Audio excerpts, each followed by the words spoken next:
அனைவருக்கும் வணக்கம். நம்மளுடைய விஸ்வகுரு பாரத பிரதமர் நரேந்திர மோடி அவர்களை வணங்குகிறேன்.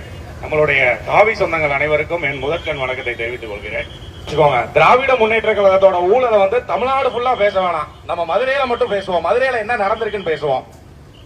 இப்ப நம்ம இந்த ஏரியாவுக்கு பக்கத்துல இருக்கக்கூடிய ஏரியா பேர் பாத்தீங்கன்னா ஆரப்பாளையம். அந்த ஆரப்பாளையம் பகுதியை சேர்ந்தவர் தான் பொன்வசந்த். மதுரை மக்கள் மறந்தாலும் நாங்க மறக்க மாட்டோம், மறுபடி ஞாபகப்படுத்திக்கிட்டே தான் இருப்போம். மிஸ்டர் கிளீன் அப்படின்னு சொல்லக்கூடிய திரு பிடிஆர் பழனிவேல் தியாகராஜன் அவர்களுடைய ஆதரவாளர் பாத்தீங்கன்னா பொன்வசந்த். பொன்வசந்த் அப்படின்றவர் யாருன்னு சொல்லி பாத்தீங்கன்னா சாதாரண ஒரு பகுதி செயலாளர். ஒரு ஸ்பிளெண்டர் பைக்ல போயிட்டு இருந்தவரு. இன்னைக்கு அவருக்கு கோடிக்கணக்கில் சொத்து இருக்கு. சோர்ஸ் ஆஃப் இன்கம் என்ன அப்படின்னு சொல்லி கேட்டா திராவிட முன்னேற்ற கழகம் தான் சோர்ஸ் ஆஃப் இன்கம். அவங்களுடைய மனைவி தான் பாத்தீங்கன்னா மேயர், மதுரையோட மேயர் இந்திராணி பொன்வசந்த். அந்த இந்திராணி பொன்வசந்த் வந்து யாராவது இங்க இருக்க மக்கள் ஒரு தடவை பாத்திருக்கீங்களா அப்படின்னு தெரியல. நான் இது வரைக்கும் நேரில் ஒரு தடவை கூட பார்த்தது கிடையாது, டிவியில அதிகமா பார்த்திருக்கேன் அவங்கள. கடைசியா பாத்தீங்கன்னா எந்த ஒரு மாநகராட்சி பிரச்சனையா இருக்கட்டும், எந்த ஒரு மக்கள் பிரச்சனையா இருக்கட்டும், மேயர் அப்படின்றது பாத்தீங்கன்னா ஈக்குவலன்ட் டு கலெக்டர். கலெக்டருக்கு என்னென்ன ஒரு அதிகாரம் இருக்குமோ அதே மாதிரி மாநகராட்சியில படிச்சுட்டு ஐஏஎஸ் ஆபீசரா இருந்து மாநகராட்சியில ஒரு கமிஷனரா வந்தவருக்கான ஒரு பொறுப்பு வந்து மேயருக்கும் கொடுக்கப்பட்டிருக்கும். அந்த மேயர் என்ன பண்ணிருக்காங்க அப்படின்னு சொல்லி பாத்தீங்கன்னா 200 கோடி ரூபாய் ஊழல் பண்ணிருக்காங்க. அத மறுபடியும் ஏன் ஞாபகப்படுத்துறேன்னா, ஃபர்ஸ்ட் நம்ம தெருவை சரி பண்ணுவோம், ஃபர்ஸ்ட் நம்ம ஏரியாவை சரி பண்ணுவோம், ஃபர்ஸ்ட் நம்ம மதுரையை சரி பண்ணுவோம். அப்புறம் தமிழ்நாடு வந்து அந்தந்த பகுதியில அந்தந்த ஏரியால பாரதிய ஜனதா கட்சியை சார்ந்த தொண்டர்கள் இருக்காங்க, அந்தந்த ஏரியாவில அவங்க பாத்துக்குருவாங்க. நம்மளோட வேலை என்னன்னா இந்த எலெக்ஷன் வரைக்கும், ஏன்னா இந்த 2026 ஸ்டார்ட் ஆயிருச்சு, மக்கள் எல்லாரும் நல்ல விழிப்புணர்வு ஆகிக்கிறோம்.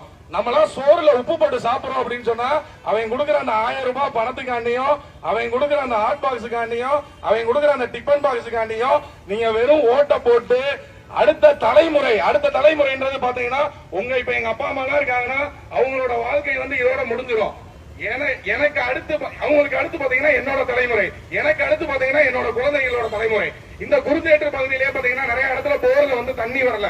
என்ன காரணம் அப்படின்னு சொல்லி பாத்தீங்கன்னா சென்சஸ் என்ன சொல்லுது அப்படின்னு பாத்தீங்கன்னா ஒரு அங்கலம் மணல், ஆற்று மணல் கேள்விப்பட்டிருக்கீங்களா? இன்னைக்கு ஆற்று மணலை திமுக கொள்ளையடிச்சு புள்ளத்தையும் வித்துட்டான். இந்த ஒரு அங்கலம் மணல் உருவாகிறதுக்கு 1000 ஆண்டுகள் ஆகும். எல்லாத்துக்கும் சேர்த்துதான் சொல்றேன், எல்லாத்துக்காக தான் களத்துல நிக்கிறோம். எதனால நாங்க அரசியல்ல பயணிக்கிறோம்? இந்த சின்ன வயசுல எதனால பாரதிய ஜனதா கட்சியை சூஸ் பண்ணி அரசியல்ல நிக்கிறோம்? நீங்க எதனால அரசியல்ல வரணும்னு சொல்றேன். இப்ப எனக்கு என்ன, என் குடும்பம் நல்லா இருந்தா போதும், என் பிள்ளை நல்லா இருந்தா போதும், என் வீடு நல்லா இருந்தா போதும் அப்படின்னு நினைச்சிட்டு நீங்க உங்க வீட்டை மட்டும் பாத்தீங்க அப்படின்னா அடுத்த தலைமுறைக்கு தண்ணி கிடைக்காது. அடுத்த தலைமுறைக்கு கரெக்டான ஒரு வருங்காலத்தை வந்து தீர்மானிக்கக்கூடிய ஒரு தலைவர் கிடைக்க மாட்டாங்க. இன்னைக்கு ஏன் பாரதிய ஜனதா கட்சி, நீங்க பாரதிய ஜனதா கட்சிக்கு ஓட்டு போடாது உங்களோட விருப்பம். ஏன்னா இது ஜனநாயக நாடு, அதனால உங்களை நாங்க கம்பல்லாம் பண்ணல. எதனால ஓட்டு போடலாம் அப்படின்னு சொல்றேன். பாரத பிரதமர் நரேந்திர மோடி மேல இது வரைக்கும் ஒரு குண்டூசி திருடினார் அப்படின்னு ஒரு கம்ப்ளைண்ட் இருக்கா? இங்க இருக்கக்கூடிய கவுன்சிலர் ஒரு ஆளோட சொத்து மதிப்பை வந்து நம்ம கால்குலேட் பண்ணா ஒரு பாலமே கட்டிடலாம், முடிஞ்சா 2 பாலம் கட்டிடலாம், மதுரையவே வந்து சுத்தம் பண்ணிடலாம். அந்த லெவலுக்கு திராவிட முன்னேற்ற கழகத்தை சேர்ந்த கவுன்சிலர் பாத்தீங்கன்னு வச்சுக்கோங்க, அவ்வளவு சொத்து சேர்த்து வச்சிருக்கீங்க. யாரு சொத்து நினைக்கிறீங்க?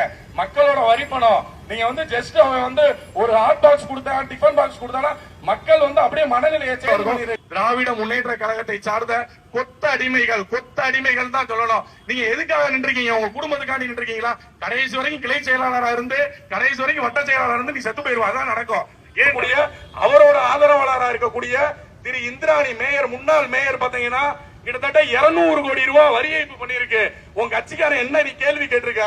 இதே ஊர்ல மதுரையில எல்லாருமே இருக்கலாம் சார், நீ கேளு சார். நான் வேணா நீ அரசியல் எந்த அரசியல் வேணாலும் பயணிப்போம் சார்.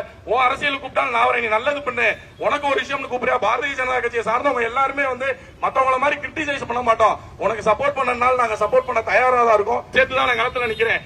இப்படியே நம்மளுடைய வரலாறு அழிஞ்சுக்கிட்டே இருந்துச்சுன்னா நாளைக்கு நீயும் நானும் சொந்த நாட்டிலே அகதியாயிருவோம், சொந்த நாட்டிலே விரட்டப்படுவோம்.